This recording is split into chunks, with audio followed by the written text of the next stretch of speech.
Hey there, welcome back to High Infidelity, the best channel for cheating stories. Like and subscribe to channel for more spicy stories. Now, let's get into today's story video. My 29 male, ex-fiancé, 29 female, cheated on me 4 years ago. I picked myself up and came back stronger than ever. This occurred a while back, but I thought I'd post it in the hopes of telling those whose lives have been shattered by infidelity that their world is not over and that things can only get better from here on out. Disclaimer: names and other information have been modified to protect people's identities.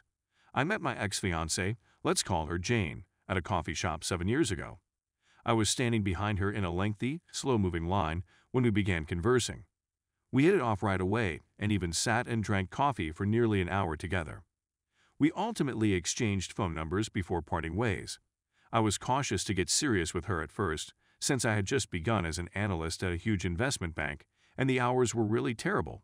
Think 70-80 hours a week when things were sluggish, and up to 120 plus when we were working on live transactions. I'd also heard numerous relationship horror tales from my younger colleagues about how all of their relationships had collapsed as a result of the long hours and inability to see their so's on a regular basis.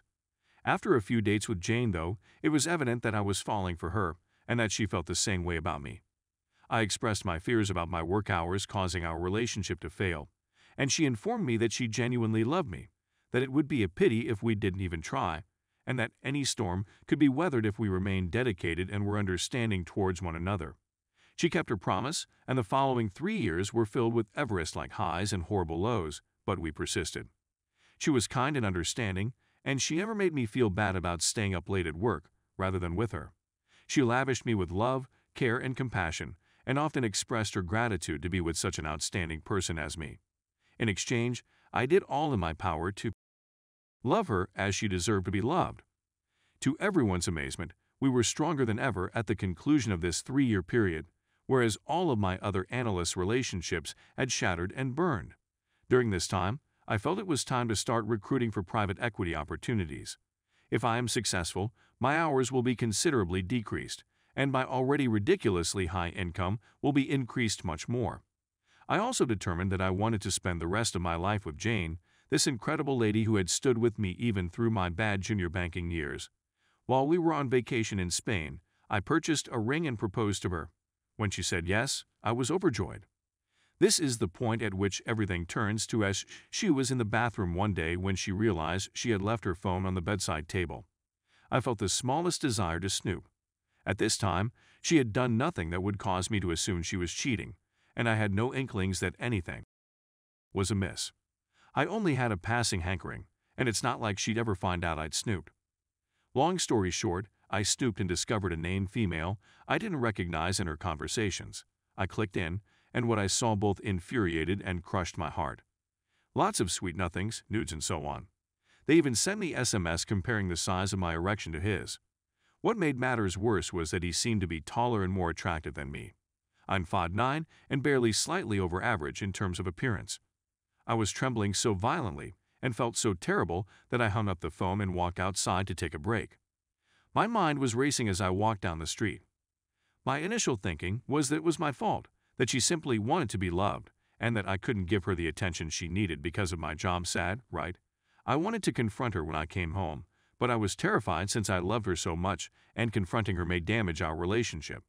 My thoughts raced from, hey, this isn't that horrible, right? It's just a couple of messages. It's not like they had. You just have to put in a little more effort, and she'll love you again, to how dare she do something so vile to you behind your back. I eventually determined that I needed additional evidence before making a choice, as if the texts weren't sufficient. I went out and got a little camera, which I put amid some other items on a shelf in the corner of our bedroom. I turned it on the following day before heading to work. Later that night, at 10 p.m., I triggered the camera and saw precisely what I had hoped not to see, but was expecting to see: her being railed by the person she was messaging on her phone. All aspirations of reconciliation and whatever remaining affection I had for her were suddenly dashed. I puked in the bathroom and ran out the door to my closest friend's, let's call him Owen Place, where I broke down and wept harder than I had ever cried in my 25 years of life.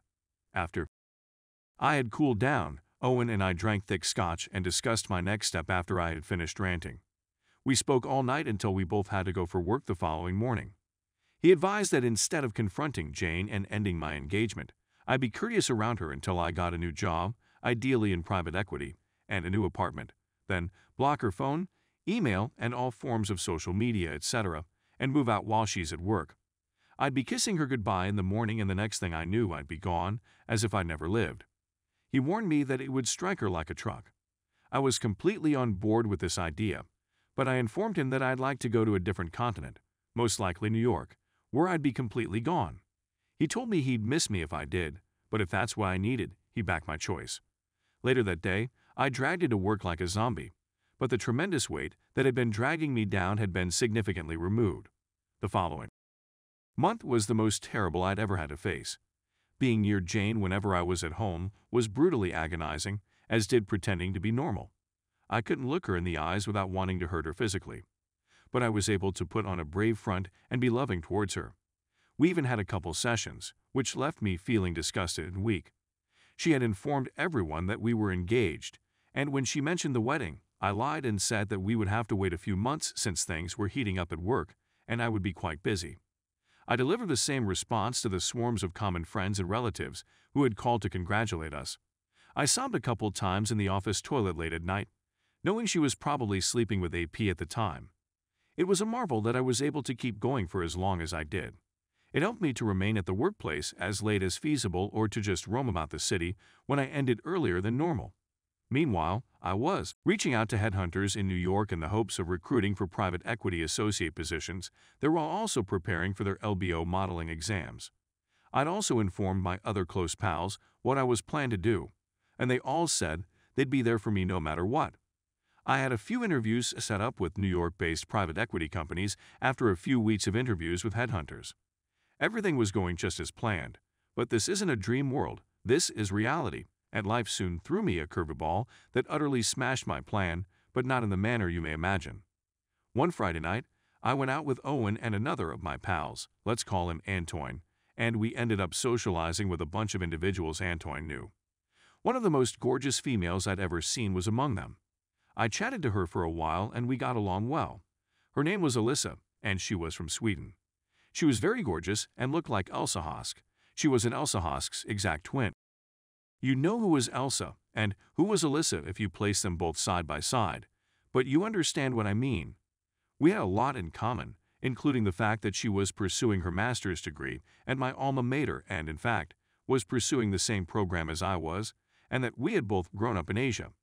I was going to go to New York right away, but I couldn't stop myself from exchanging phone numbers with her. We eventually went on a couple dates and slept together. I'd never felt so desired and understood by anybody before, not even Jane at the beginnings of our relationship. And for the first time in weeks, I felt really content. We shared our innermost sentiments with each other one night after sleeping together. She said how her ex cheated on her, I didn't urge her, and how she despised and had no regard for infidels. I then detailed my present condition to her, and she laughed, not at me, but in amazement and astonishment at how I was about to bash Jane. She then asked if there was any way I might remain instead of going to New York. I replied I'd think about it, but deep down, I didn't want to go. I had no intention of becoming connected with anybody, but Alyssa was so lovely that I couldn't help but fall for her. Her beliefs on infidelity also convinced me that she would never betray me in such a heinous manner as Jane did if we ended up together. She threw a huge curveball. Some may argue that I'm cheating on Jane and that I'm now as bad as she is. I disagree with the former since she cheated first, thus I had no need to be true to her after that. I agree with him. I'm a barbarian. After interviews with many businesses, I was offered a position in the New York office of a prominent private equity fund. After I inquired about working in the London office instead, the managing director got me in contact with his London counterpart. After 2 interviews, I was offered and accepted a position at the London office. I was ecstatic. For those who are not in finance, an investment banker who successfully transitions to private equity is seen as a significant achievement. To mark this success, I organized a little party at my apartment following my first day at the new fund. Owen, Antoine, and his so. Antoine had just made the switch to private equity, and his so worked at the fund I had just joined, as well as another buddy arrived. I invited Alyssa to join us, and she enthusiastically agreed. She was the last to arrive, but when she did, She gave me a kiss and a hug and told me how proud she was of me. I closed my eyes and held her for a second longer, savoring the experience. We gathered around my kitchen's island, chatting, laughing, and having a great time. Jane had just returned home. It was 1 a.m. at the time. She could have had a busy day at work, but had most likely just finished sleeping with AP. We looked at the door to see who had just walked in, but we didn't recognize her presence.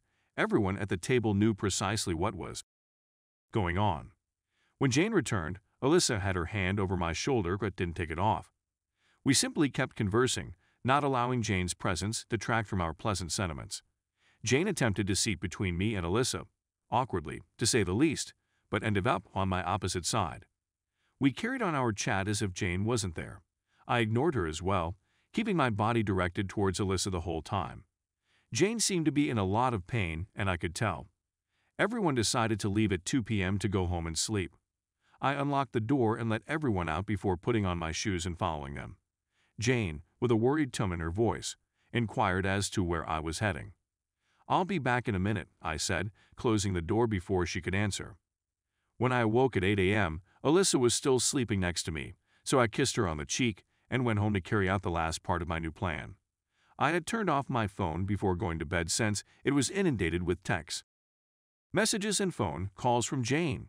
Jane was sitting on the island looking sad when I arrived home, her eyes and nose red from weeping. My heart would have crushed for her if this had happened before she betrayed me, and I would have done everything to cheer her up. But after what she'd done, I felt nothing, not even pity. "What were you doing?" she inquired. "I fell asleep in the vehicle," I said. I didn't own a car, but I didn't care if my replies were illegible at the time. Must clean up and go to work. I then entered the shower. I got out and put on my suit, realizing that she needed to be at peace before leaving for work, and she couldn't be at home if my plan was to succeed. I exited the room fully clothed, approached Jane, and softly put my palm on her face. "Look," I said softly, staring into her eyes, "I have to go to work now, but I promise I'll come home earlier today to speak about this, okay?" I then softly kissed her forehead and told her I loved her. That was the only fake sincere kiss I ever gave her, and I was relieved that I wouldn't have to do it again. The last element of my new plan was to move out and ghost her, but instead of going to New York, I would be moving into a new and significantly more luxury flat in an affluent neighborhood in the city center that I had acquired the previous week. I had taken a day off from work to relocate since weekdays were when Jane was gone from home the longest and most consistently. I had breakfast with Owen and Antoine at a neighboring eatery. They too had taken a day to help me out. When we were finished, I checked her position on my phone, and she was indeed at work. We returned to my previous apartment, loaded all of my belongings that I hadn't transferred to Owen's place into his vehicle, and drove away. I was sorry to leave the apartment I had called home for the previous 3 years, but this was a fresh beginning, and change isn't always easy. The former flat's lease was in my name, and it was set to expire in 2 months. But with my new wage, 2 months' rent at the previous place was nothing. Besides, paying 2 months' rent to see my traitorous fiancé's life fall apart was a steal. Life was fantastic when I moved out. My new work was fantastic, and I was having a great time. I suddenly had a lot more spare time. I resumed boxing on a regular basis and was able to sleep at night. My friends claimed I looked better and happier, and I agreed. Alyssa and I made our relationship official, and we were quite happy together. She even got an opportunity to join a separate private equity firm right out of school, which is quite an accomplishment. I can honestly say that I was happier than I had been since graduating from high school. Jane, on the other hand, took my absence like an uppercut to the chin from which she could not recover for a long time. At one point, she hounded all of my pals with texts and phone calls inquiring about me. I had prohibited her from using my phone, social media, and so on. She still had the engagement ring I gave her, but asking for it back wouldn't have given me much of an advantage. I never found out about her connection with AP, nor did I care what happened to them. He could have her if he wanted to. Trash is usually piled together in a heap. After a morning meeting, I was coming back to my desk when I was confronted by an unwelcome visitor, an enraged Jane standing between me and my cubicle. She came forward and began hitting me, streams of expletives and fury erupting from her lips as she attempted to smack me across the face, but I easily dodged her blows. Chiara, my cubicle companion, and another coworker quickly restrained her. I was so concerned, she sobbed as she sank to her knees. I'd missed you. Where have you gone? I adore you. How could you do such a thing to me? I casually got out my phone, played the footage of her and AP getting it on, and shoved it in her face. When I think about it now, I still find myself chuckling at the expression of dread on her face. She began to hyperventilate. Look, she said between her hard breathing, that's not what it appears to be. I couldn't help but giggle when I saw the timeline. It's not what it seems to be. It was obvious that she was being ed by someone other than her fiancé. I wanted to shout at her and slap her in the face for all she'd done to me. But in fact, it would come off as me attempting to persuade her that she had done something heinous. She knew she'd ed at a big time, and the guilt was already devouring her. Op, take a look at me, she said quietly. I love you, and I will always love you, as long as the sky is blue. The sky is constantly gloomy in London. I replied with a straight face and a smug tone. Chiara stifled a chuckle like covering her lips with her palm. Jane's sobs continued unabated when security intervened and led her out of the office. Jane received another dose of karma less than 1 hour later. I had planned to meet Alyssa for lunch. She was already waiting for me when I arrived at my building's lobby. We kissed, then went hand in hand towards the exit, directly into Jane's puzzled expression. We were all staring at each other during an awkward pause. Jane then fell to her knees again and began sobbing. Probably simply envious that I'd abandoned her for someone considerably more gorgeous, or perhaps played with remorse and sorrow. I never know, and honestly, I don't care. We just sidestepped her and moved out into the open. The remainder of Jane's narrative revolves on her engagement and her friends and family, but that's a story for another day. Life is still fantastic for me. I was promoted to VP, Vice President, at my fund last month, and am on course to become a partner by the age of 40, hopefully. Alyssa is now my new fiancée. I proposed to her last summer, and she accepted with tears. We adore one another.